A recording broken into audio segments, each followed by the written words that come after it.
Muchas gracias, buenas tardes a todos. Vivimos en una zona muy rica en recursos naturales, vivimos en Quintana Roo. Llevo 13 años viviendo en aquella zona y, como bien decía Carlos, pues es una de las zonas primero más ricas en biodiversidad. Ya Alex comentó el tema de tiburón ballena, el tema de tortugas marinas, el tema de otros recursos ambientales muy importantes, pero una zona también sometida a una presión muy importante de turismo. Es una zona a la que llegan anualmente 10 millones de turistas. Imagínense ustedes lo que significa que a un lugar lleguen 10 millones de personas al año. Llegan a Cozumel nada más 4 millones de cruceristas, y como bien decía Carlos, pues es uno de los destinos que es un laboratorio muy interesante de cómo se pueden y no se pueden hacer las cosas en materia de turismo. Me pidieron que hablara sobre un tema que es muy importante y que es la gestión sustentable de destinos turísticos, y me gustaría empezar. De repente puede ser muy complicado entender qué significa esto de la gestión sustentable de destinos turísticos, pero me gustaría empezar y hacer una comparación con algo muy simple. Pensemos todos en nuestra casa, ¿sí? Tenemos nuestra casa, los espacios que hay en nuestra casa los tenemos muy claros. Imaginen ustedes que a nuestra casa empieza a llegar gente, ¿sí? Porque la invitamos o porque llegó, porque se enteró que tenemos una casa bonita, porque nuestra mamá cocina muy rico, porque nuestros perros son muy agradables, etcétera. Entonces, cuando alguien llega a nuestra casa, la primera cosa que tenemos que hacer es proteger estos espacios que son muy privados. A mí me gustaría que llegaran y se sentaran en mi sala, pero no me gustaría que llegaran y se metieran a mi recámara, por ejemplo, ¿no? Una más, ahí. Entonces, lo mismo pasa con los destinos, lo mismo pasa con las regiones. Empezamos a proteger las zonas que consideramos importantes. Y en ese sentido, en muchas de las zonas del país donde se reciben turistas o donde hay biodiversidad, se empiezan a crear áreas naturales protegidas. Entonces, en nuestra casa ya no estamos dejando que entre nadie a la recámara porque es un sitio que queremos proteger, ¿de acuerdo? Porque no sabemos si van a llegar y se van a llevar algo o van a utilizar nuestro baño. Imagínense que usen nuestro baño, etcétera. Pero la gente sigue llegando y seguimos manteniendo estos espacios libres y estos espacios fuera de las personas. Pero de repente las personas llegan y no se meten a nuestro cuarto, pero sí se asoman. Y entonces no se meten, pero sí, pues, por ejemplo, empezamos a encontrar basura en algunas zonas que, aunque no entran, sí se genera un impacto a nuestros lugares que son muy queridos y muy privados. Le damos a la siguiente. Entonces, empezamos a crear zonas, ya no los dejamos entrar ni a nuestra casa, pero tampoco que pasen por el pasillo, porque ya nos dimos cuenta que aunque nosotros queremos proteger un espacio, si se acercan se puede generar un impacto importante. Entonces empezamos a generar una serie de herramientas. En este caso, en el tema de biodiversidad, creamos áreas protegidas, que son las que están en verde. Creamos zonas de amortiguamiento alrededor del área protegida, que son las que están en verde un poquito más claro, pero la gente sigue llegando, porque somos hospitalarios, porque les damos bien de comer, porque armamos buenas fiestas, y estamos contentos de que la gente llegue a nuestra casa siempre y cuando respete ciertas cosas. Pero nos empezamos a dar cuenta que eso no es suficiente. La siguiente, por favor. Entonces decidimos proteger otros espacios para que no lleguen y no empiezan a invadir estos espacios que de por sí ya están cerrados con llave y que tienen un área de influencia donde no entramos, pero aún así empezamos a ver pues que ya rayaron por ahí una puerta o que intentaron abrir, y aunque nosotros estuviéramos protegiendo estos espacios, la gente quiere entrar, etcétera. Y entonces empezamos a proteger y a proteger y a crear una serie de zonas y una serie de corredores donde la gente no puede llegar, o donde la gente tiene limitado el espacio para llegar. La siguiente. Pero la gente sigue llegando, y la gente sigue llegando, y la gente sigue llegando, y nos empezamos a dar cuenta que de principio pues llegaban nuestros amigos, que sabían más o menos cómo comportarse, que eran un poquito decentes, con los que podíamos tener control. Después nos empezamos a dar cuenta que llegan los amigos de nuestros amigos, que pues por ahí hay uno que otro que no se comporta tan bien, pero bueno, al final tú le puedes decir a tu amigo, oye, pues dile a este que se controle. Pero después llegan los amigos de los amigos de los amigos y otros que empezaron a ver que la zona era una zona o una casa que valía la pena, y nos damos cuenta que al final no importa cuánto protejamos si nosotros no educamos y no incidimos y no ponemos reglas muy claras a quien está llegando. Y eso es un poco lo que pasa con el turismo. Por supuesto que a nosotros nos gusta recibir gente en nuestra casa, entonces no les vamos a decir de un día para otro, sálganse, ya no los quiero ver, porque además nos divierten, nos la pasamos bien, echamos relajo, nos tomamos un mezcalito, etcétera. Pero nos tenemos que empezar a dar cuenta, y esto es algo que es muy importante en materia de turismo y de conservación de la biodiversidad, le damos a la siguiente, por favor, que necesitamos trabajar siempre desde dos temas o desde dos perspectivas. La primera, que tiene que ver con lo que mencionaba Alejandro, con este ordenamiento, es decir, yo tengo zonas muy sensibles y le digo al turista, aquí no puedes entrar, aquí sí puedes entrar, aquí puedes entrar con ciertas restricciones, pero también necesitamos empezar a educar a todas estas personas que llegan, pero también a todos aquellos que prestan un servicio turístico. Es decir, si yo no quiero que lleguen a mi casa y tiren basura, yo le tengo que informar a la gente que no lo haga. Pero además de eso, tengo que poner ciertos controles y a lo mejor le digo a mi primo Altote que los controle porque le van a poner atención. Pero además, lo que tengo que hacer es darles a lo mejor la comida o el vaso en un vaso que no sea desechable, porque yo sé que si se los doy en un vaso desechable, lo van a tirar, y si se los doy en un vaso de vidrio, entonces a lo mejor no lo van a tirar.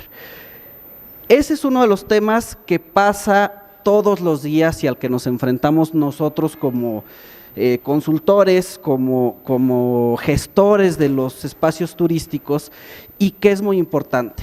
El turismo va a seguir creciendo, va a seguir llegando más gente a nuestra casa. Hoy veíamos las estadísticas, se mueven en México 35 millones de turistas internacionales.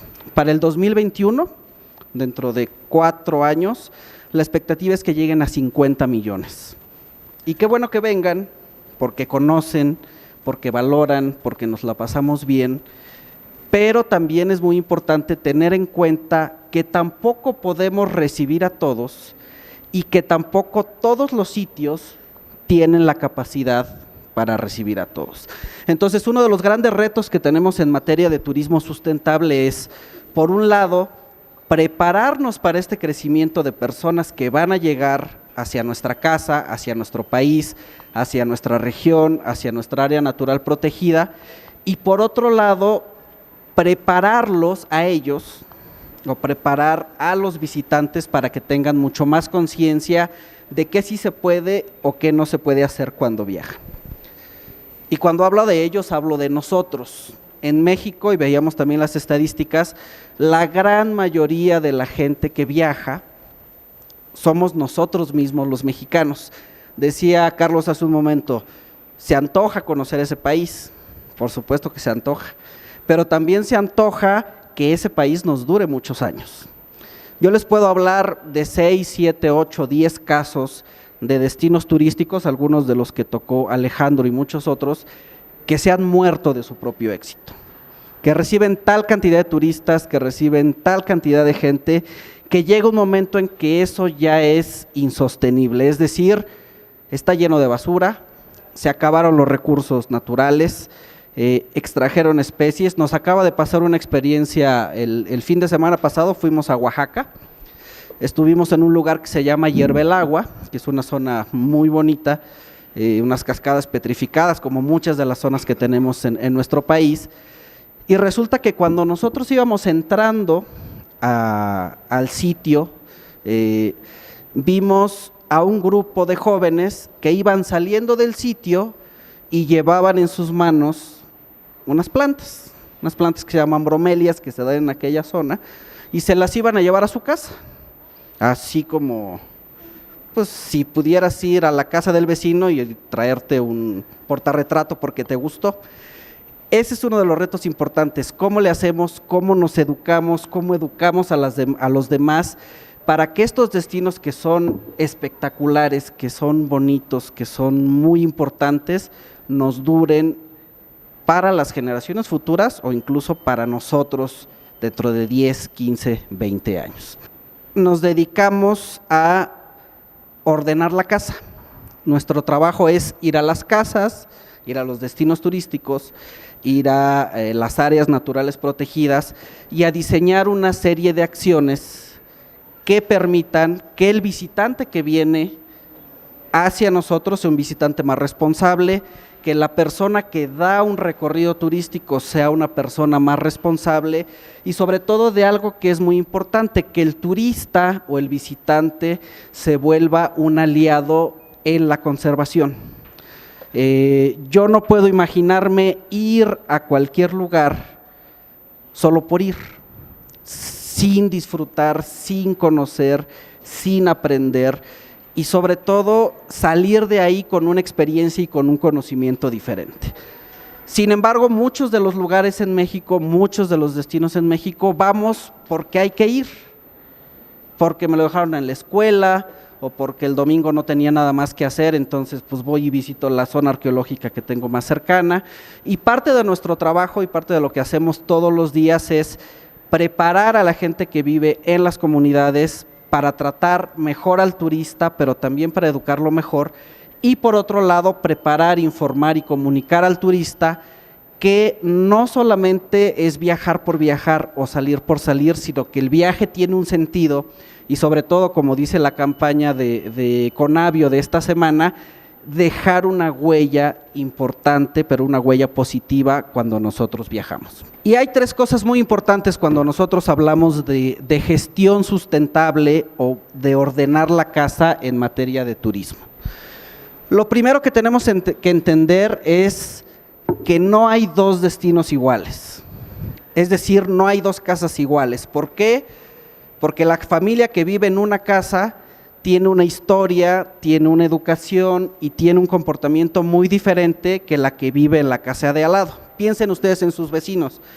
Seguramente si comparan su familia con la del vecino van a ser familias totalmente diferentes. Lo mismo pasa con los destinos turísticos. No es lo mismo pensar en cómo ordenamos Cancún, que recibe 5 millones de turistas al año, que cómo ordenamos Siancán, que recibe 100,000. No es lo mismo cómo ordenamos Cancún, que tiene 140 hoteles, que cómo ordenamos Siancán, que tiene 3.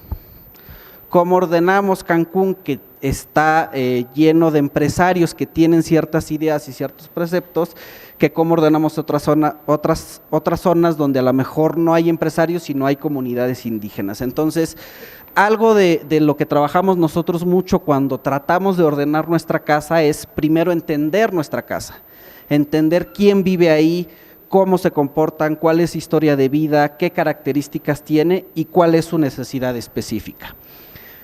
El segundo es involucrar a las personas que viven en esa casa o que visitan esa casa.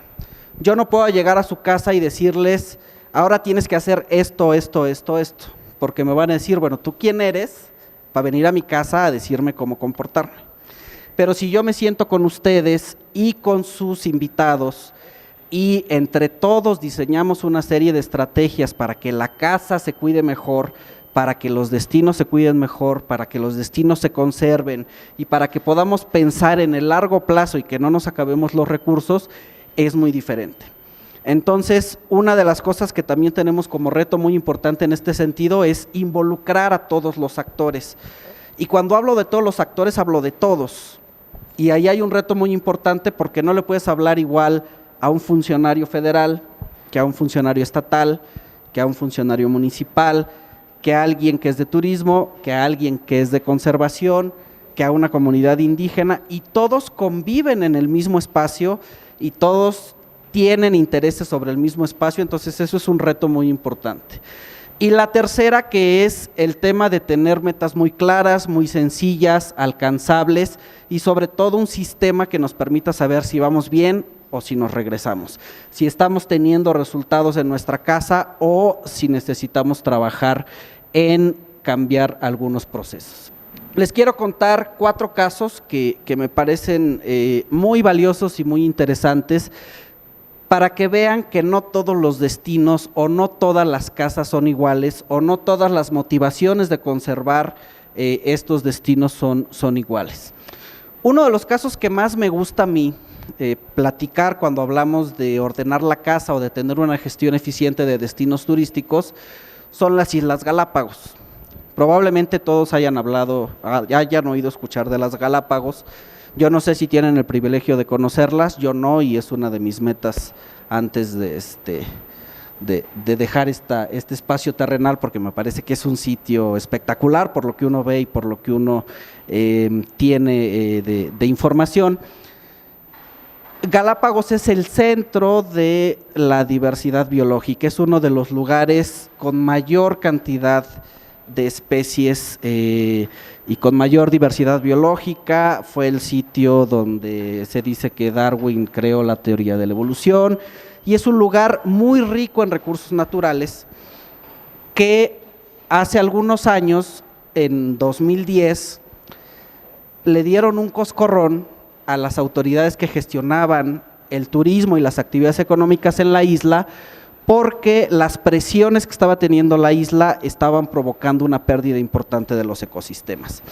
Galápagos tiene una categoría que lo sitúa como sitio patrimonio de la humanidad. UNESCO da estas categorías. México es uno de los sitios que más sitios patrimonio de la humanidad tiene, y en algún momento UNESCO le dijo: si no te ordenas, te quito esta declaratoria de sitio patrimonio de la humanidad. Imagínense lo que implica eso para un sitio como este, que es uno de los sitios más importantes a nivel internacional, y empezaron a trabajar en conjunto todos los actores en solucionar el problema. Uno de los problemas más importantes era que el turismo llegaba y hacía lo que quería, que no había conciencia, que no había visión a largo plazo, y entonces Galápagos empezó a diseñar un proceso, a diseñar una visión a largo plazo que le permitiera de alguna forma tener o lograr objetivos muy concretos. Hablaba Alejandro hace unos momentos de Huatulco. Huatulco es un caso muy particular. Huatulco debería tener hoy 30,000 cuartos de hotel. Huatulco nace como nace Cancún, como nacen Los Cabos, como nace Ixtapa, como nace Loreto, con la expectativa de ser estos centros donde se desarrollara el turismo de forma muy importante, de forma masiva, y entonces fueran estos polos, estos grandes polos de desarrollo que surgen en los 70s. Pero Huatulco hoy tiene 4,000 cuartos de hotel. No creció, por muchas razones, por conectividad, porque en algún momento se planteó hace 20 años una carretera de Oaxaca a Huatulco y siguen viendo si se resuelve el tema, porque saben que los oaxaqueños son muy lindos, pero cuando los hacen enojar, aguas con hacer enojar a un oaxaqueño, porque son rudos y son peleoneros hasta cierto punto. Entonces no han podido terminar la carretera que va a unir Oaxaca y Huatulco, y la que vas a hacer 3 horas y media en lugar de las 5 y las millones de curvas que haces hoy, y no creció. Y Huatulco decidió, en el momento de no crecer, apostarle por el tema de la sustentabilidad y apostar por educar a la gente que vive en la zona, y apostar por tener un mejor turismo, y apostar por generar una serie de acciones que le permiten hoy a Huatulco ser reconocido como un destino sustentable, que está trayendo cierto perfil de mercado que es mucho mejor que el de otros destinos turísticos, y lograr cosas como la próxima declaratoria de zonas de desarrollo turístico sustentable. Entonces, Si analizamos Galápagos con Huatulco, las condiciones de cada uno son muy diferentes, los objetivos de cada uno son muy diferentes y el trabajo que se tiene que hacer para lograr este famoso equilibrio entre conservar y crecer y beneficiar a las comunidades es muy diferente.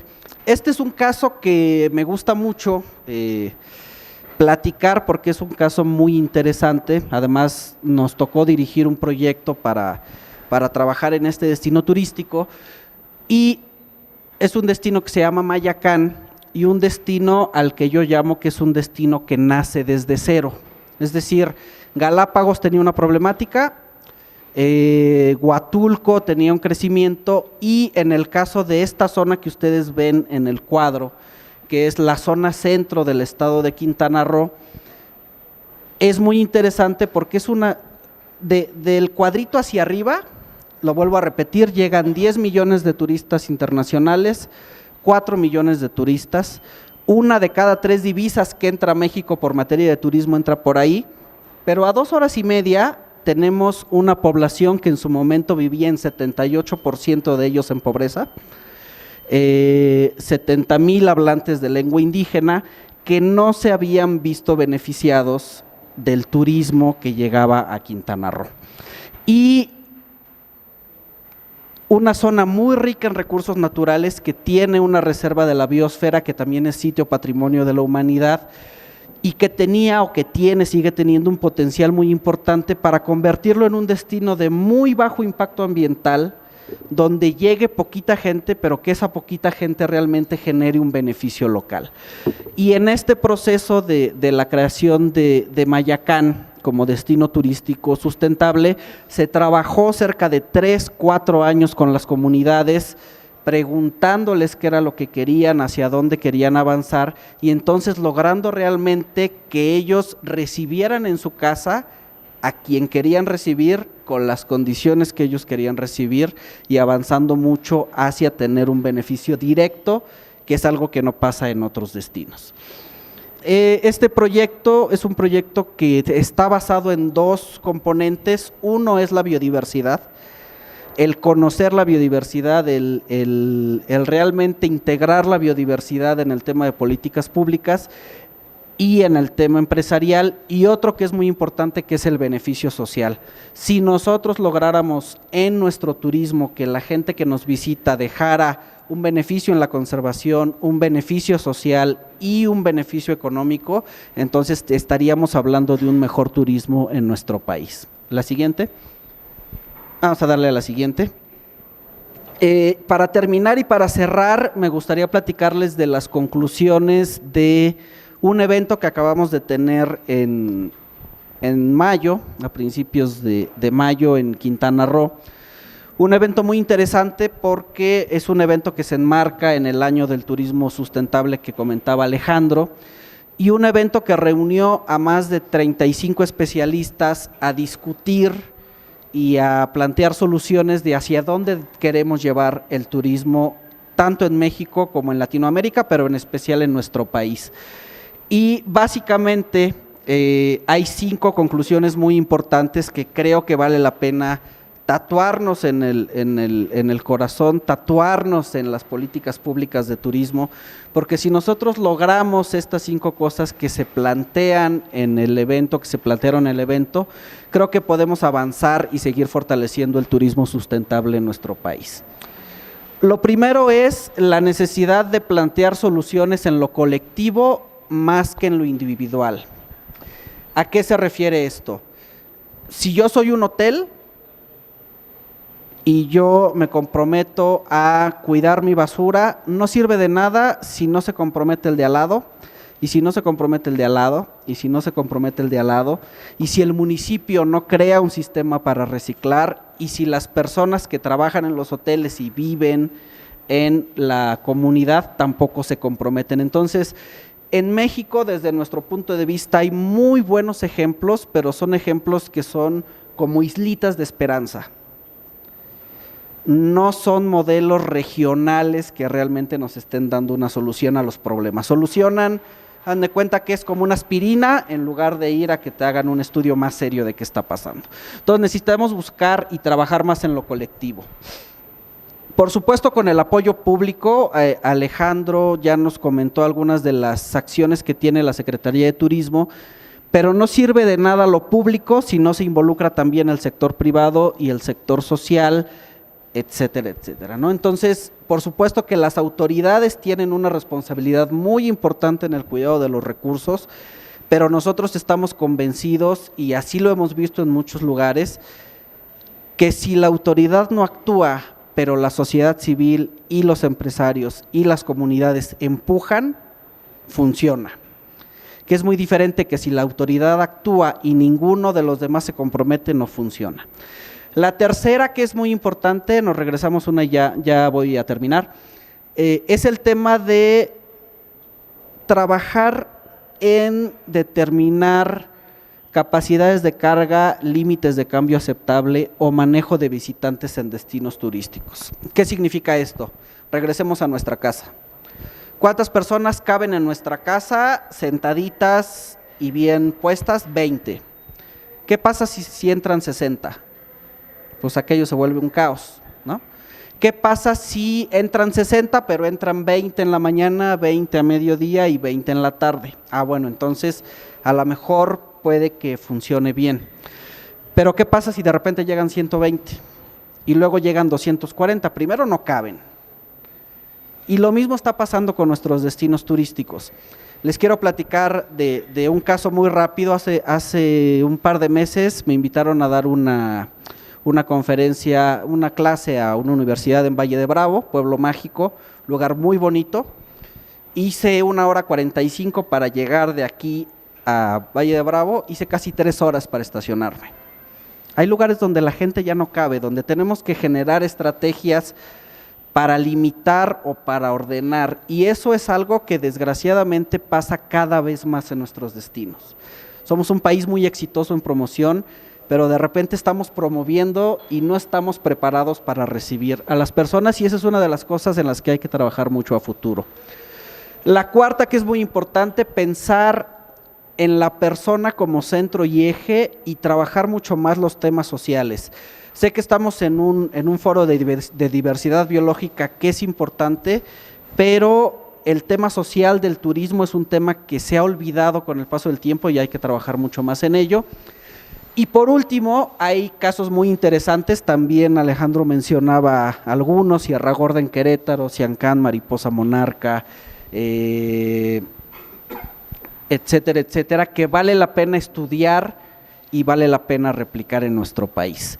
La siguiente, y bueno, muchas gracias, estamos convencidos que el turismo sustentable es la única forma en que podemos hacer turismo, es decir, no podemos seguir trayendo más gente a nuestra casa si no estamos preparados para cuidarla y si no le informamos al que venga que tiene que seguir ciertas reglas, ciertas conductas, y creo que entre más avancemos en conjunto con autoridades, con gobiernos, con sector público y con sector privado en estos temas, vamos a tener un mejor turismo y sobre todo una casa que nos dure muchos años más. Muchas gracias.